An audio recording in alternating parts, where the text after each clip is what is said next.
for things tabadilika. As I'm walking the journey with him up today, right now he's not taking a lot of mbangi. He hasn't yet quitted, but he's frank with me. He's telling me now he's taking a day. One per day. So naendelea kumwambia the love of Christ, kumwonyesha njia. And I'm hoping, and it's my prayer, soon he will come to know whom he is, accept Jesus, na akuje kanisani. Okay, as I said, I have also 2 grown-ups who watoto, the way we want them to be is not how they are. Asifiwe Bwana kanisa. My name is Virginia Wairimu Mutahi. Nimeokoka, Yesu ni Bwana.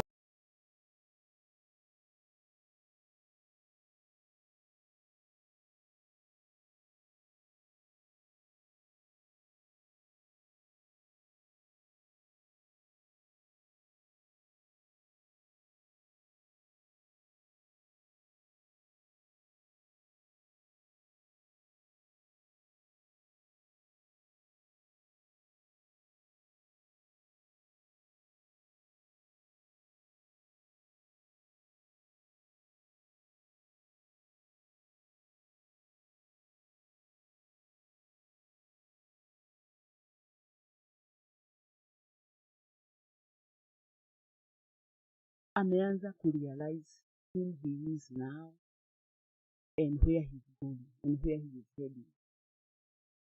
I usually tell him, tusiangalie yale the past, but we focus on the future. So, in due time, and I know that I'm trusting God, atakuja kujua kule naelekea. Then, let's show God love. In Deuteronomy 6:5. Let's read Deuteronomy 6:5.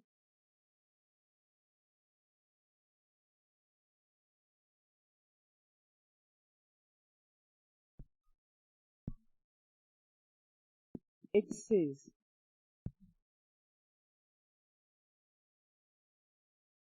you must love God. You must love the Lord, your God, with all your heart, with all your soul, and with all your strength. We should love God completely. This is the first commandment. We can see also in the text, Matthew chapter 22, verse 7.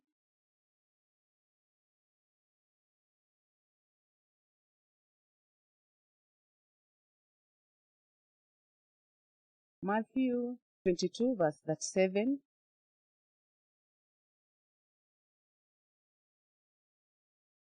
It says, Jesus answered, love the Lord your God with all your heart, all your soul, and all your mind. Do you really love God? Do you do as God has commanded us to do? Are you faithful to God with all what He has given you? Do you visit? Do you give msaada to the poor people? I can say, if you love God with all your heart, God will walk with you. Nimemuona Bwana. He has been a friend to me. Nimetembea na Mungu. Nimefanya kazi in the church for over 13 years. Pefa Cathedral. And I have really seen the love of God. Amekuwa pamoja nami. amenishikilia. Hapa nimefika ni Ebeneza. I have really seen his word. Amenitoa mbali. To educate 2 children is not a joke. But it's not because of the money we have. It's just by the grace of God. Saa ingine uko chini, unasikia huu mtoto, the firstborn, how he has behaved himself. And I still walk with God. I haven't ever given up. Sababu, I know what I know. Ukipenda Mungu, naye atakushikilia in all the ways.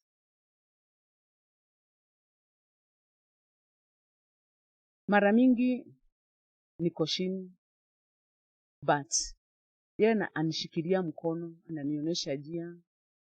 Watoto wamesoma. And I glorify God. Nakumbuka one time, 2019, I was sick. I was admitted in the hospital. I had a surgery. But nilitegemea Bwana. My brothers were asking me, or one of my brothers asked me, kwa nini hukuambia watu wote kwa kanisa ati wewe ni mgonjwa na umelazwa hospitali? I remember telling my brother, I have a God whom I serve, and he will see me through. I had to pay a lot of money. My initiative cards helped me so much. But ukitembea na Mungu na upende Mungu, he is always there for you. I remember I paid over 200,000, but sikuwa na pesa yote. But the doctor aliniambia, just go home. Mama, enda nyumbani. Hiyo balance ukipata, utaniletea. I stayed over 4 months. Na nikapeleka the balance. I told my daughter, take me to see the doctor. And we were there. Akaniambia, uliniambia first mtoto aende shule, then unione, urudi yako shule. Instead of kwanza kuniambia umekaa na pesa zako, alianza kuambia msichana wangu vile mama anategemea Mungu, mama anapenda Mungu. Hata wewe ukienda pale shule, enda usome. What a wonderful. Washa tukae ndani ya Bwana na tumtegemee yeye tu peke yake. Washa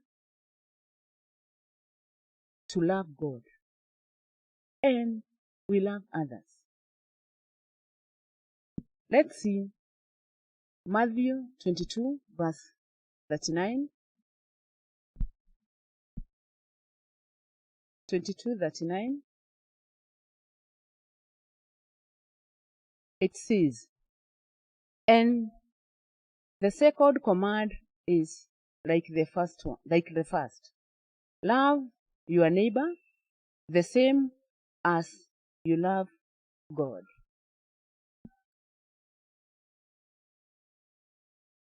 We get to love others because Christ loved us.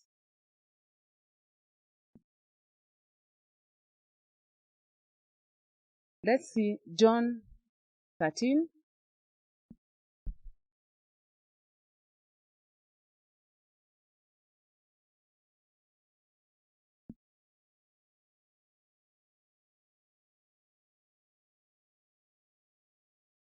John 13 verse 34 to 35.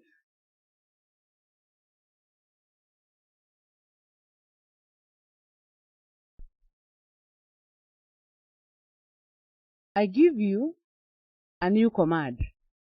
Love each other. You must love each other, just as I loved you.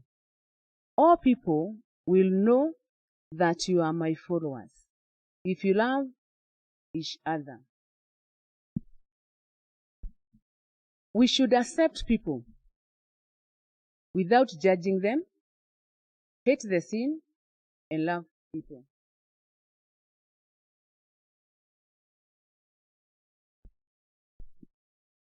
I had a friend. One day, he's called John.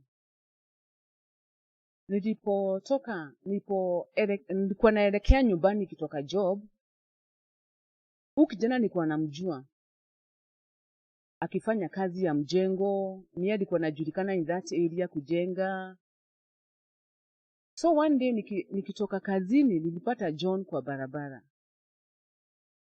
Na John si kijana mdogo, ni mtu anaenda kazi ya mjengo, lakini he was over 30 to 35 years old. So John alikuwa hiyo siku alikuwa amekaa pahali. Na mimi nikitembea hivi nikamuona, nikasema, "Si ni John ule najua." Nikamuuliza John, "Ni nini mbaya?" Alikuwa anatetemeka. Akaniambia, alikuwa ananiita Mama Shiro. Nilikuwa namjua vizuri. Kule nilikuwa naishi, hiyo kuna siku moja hata huyo mzee alikuwa amempa the my road alikuwa amempa. Akaniambia, "Sisikii vizuri." Nikamuuliza, "Ni nini mbaya?" John akaniambia hajui na haelezi. Hawezi akajieleza. John alikuwa wale wa kukunywa shang'aa. So bila kukunywa, hiyo siku juu alikuwa mgonjwa na hakuwa anakunywa, that's why alikuwa na shake kabisa. Nikamwambia amke, hangetembea. By good luck kwa another lady from the church. Nikamuita, tukaamsha John, tukamshikilia, tukamweka kado, nikaanza kumuongelesha. Akasema yeye hasikii vizuri hata. So nilimshukua, nikamuuliza John, naweza nikakusaidia nini? Mimi vile naweza nikakufanya ni kukuombea saa hii uokoke, na John uachane na hii pombe na utapona ukiachana na hii pombe. John akatuambia saa hii hawezi. Akatoka hapo, tujaribu kumpeleka, tukaenda naye pole akitetemeka, tukampeleka to another place where alikuwa anakula food every day. Huyo mama alikuwa anamjua vizuri, ni kiosk, amekuwa amezoea lunch hour ndio naenda kukula huko, after kazi ya mjengo hapo ndio alikuwa anakula. So hiyo siku jioni kabisa tukampeleka hapo, mama akasema John labda ni chakula. Hajakula kitu. Nikamwambia apatia John kila kitu yote atakula, nitalipa. I paid for his food. Na nikamwambia tafadhali make sure John ako sawa juu ni mgonjwa. Akaniambia najua yeye ni mgonjwa. So John nikamwasha hapo. The following day nikaenda kazini, nikaomba ruhusa nitoke niende niongee na John. After kwenda hapo nikapata John ako tu within. Hajakuwa hapo kwa kiosk hajakaa, lakini hiyo ilikuwa base yake, ako tu hapo. Nikaenda nikamshukua, tukaongea na yeye, nikamuombea, John akaokoka. After kuokoka nikaanza kumlipia food kwa huyo mama. Nilikuwa naambia mama tafadhali every day make sure John amekula. Either ameenda kutafuta kibarua au hajaenda paka apate nguvu. So John after kuokoka nilienda kanisani. Nikaambia my pastor about John, akakuja na aliokoka, akaenda, alikuwa mchafu, tukampeleka hapo another mzee mwingine alikuwa anafanya kazi hapo kanisani. Nikamwambia amtafutie zile nguo hatumie tupatie John. John akavalishwa nguo na ameokoka, akakuwa anaanza kukuja lunch hour meeting pale kanisani Pefa Dadora. Sasa John every John nikamwambia sitakuwa namlipia pale chakula. Nitakuwa nafanya nini? Anakuja kwangu, anakula food jioni, alafu anaenda. Na nikamwambia sitaki kuona hajakuja kwangu jioni. So pale every jioni alikuwa anakuja na knock mlango, anakuja saa 1:30 saa 2. Anakuja akifungua mlango, kama siko karibu nasikia nikiambiwa Mama Shiro, mgeni wako amekuja. wana make fun of me au my neighbors wanasema, hey, huizi ulipata mzee John, tukaenda na yeye, nikawalk na yeye mpaka akajisimamisha. So, nataka kuonyesha aje, we should love others without judging them. Don't judge someone. Ati juu yeye ni mlevi anavuta bangi, ati huwezi kumsaidia. You never know. Wewe ndiye wa msaada kwake na utamleta kwa Yesu. The other thing we should do, we should fellowship with other believers. Let's read Acts 2:42.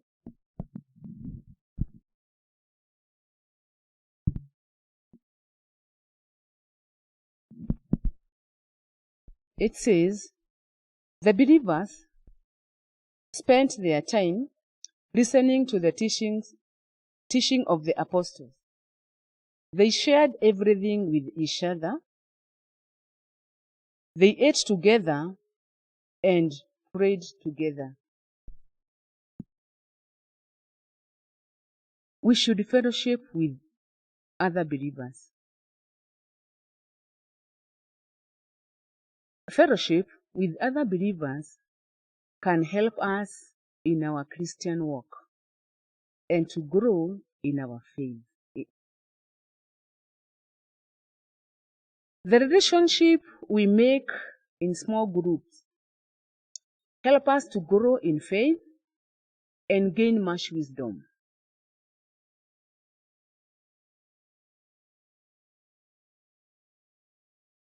Do you attend any church group? I thank God na nashukuru my pastor Reverend Peter and Pastor Purity. Pale naishi, sikuwa naenda church group, sikuwa natoka kanisani then narudi here, but I thank God I'm connected now. Let's fellowship with one another. We are gaining more wisdom. Na pale tukiwa pale tunajaribu pia kuangalia wale wengine na kuwainua kiroho. Nashukuru Mungu.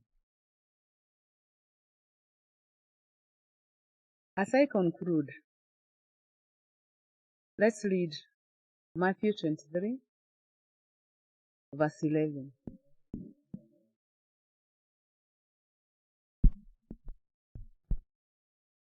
Matthew 23, verse 11.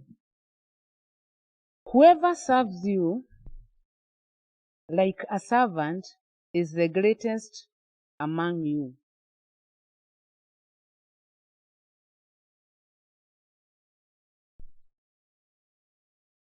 True greatness begins with humility.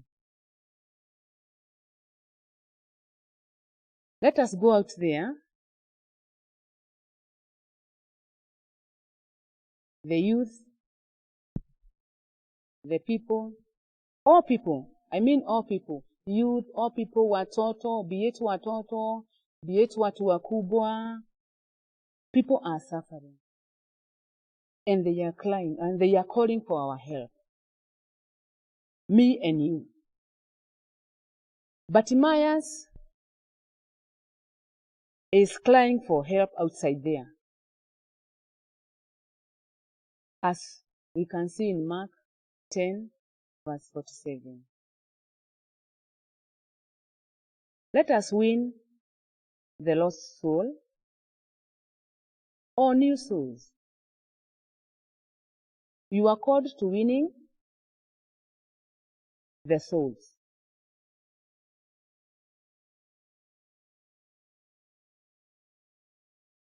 Every tree that does not bear fruit to be cut down. As we verse 9. Are you that tree that does not bear fruit? My son kufanya vile anafanya.